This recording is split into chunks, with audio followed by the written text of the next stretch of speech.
One day I was on Facebook and I always see my friend Dory. She was on there thriving out loud, just smiling. I went to high school with her and I was just like, wow, she's my age, look at her. I want to be active. I want to get out and enjoy life, like just smile again.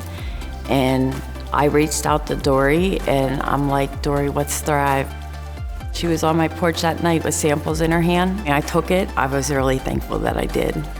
Day 2, I was finally being active. I was cooking dinner with my husband. I noticed that day that I didn't lay down. I didn't, have to nap. I was just like, wow, I haven't laid on the couch all day.